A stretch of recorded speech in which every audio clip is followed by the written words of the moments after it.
नमस्कार नमस्कार. आज आपण आहो मध्य प्रदेशात. आम्ही चाललो ओंकारेश्वरला. मोर टक्क्यावरून ओंकारेश्वरला जाणारा रस्ता आणि येथून ओंकारेश्वर आहे फक्त 14 किलोमीटर अंतरावर. ही नर्मदा नदी आणि काठावर वसलेलं ओंकारेश्वराचं मंदिर 12 ज्योतिर्लिंगांपैकी एक. हा आहे नर्मदा नदीवरील जुना पूल. नदीकिनारी उभ्या असलेल्या ह्या बोटी आणि नर्मदेचं अथांग पात्र.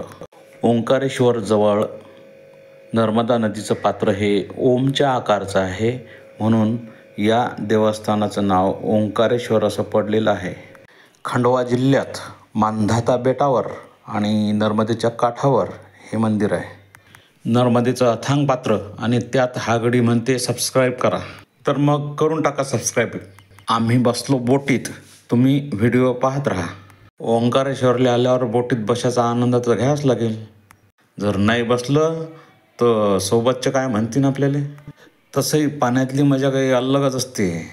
आम्ही अकोटले होतो त्यावेळेस दरवर्षी उन्हाळ्यात ओंकारेश्वरला जात होतो. त्यावेळी फक्त 38 रुपये तिकीट होतं पॅसेंजरचं. आता अकोला खंडवा पॅसेंजर बंद आहे. जवळपास 15 वर्षानंतर आम्ही इथे आलो आहोत. दरम्यानच्या काळात खूप मोठे बदल झालेले आहेत. शहर वाढलं, दुकानांची संख्या वाढली, भाविकांची गर्दीही वाढली.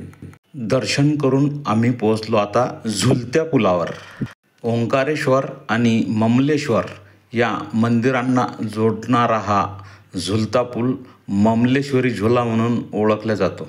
आणि बाजूलाच नर्मदेवरील इंदिरासागर हे मोठं धरण आहे. त्यामुळे या पुलावर फोटो काढणाऱ्यांची नेहमीच गर्दी असते. संपूर्ण भारतामध्ये प्रसिद्ध असलेल्या ओंकारेश्वर येथे श्रावण महिन्यामध्ये विशेष गर्दी असते. यात कावळधारी शिवभक्त खूप असतात.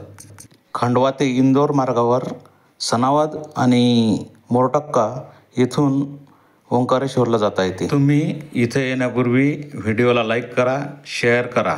धन्यवाद.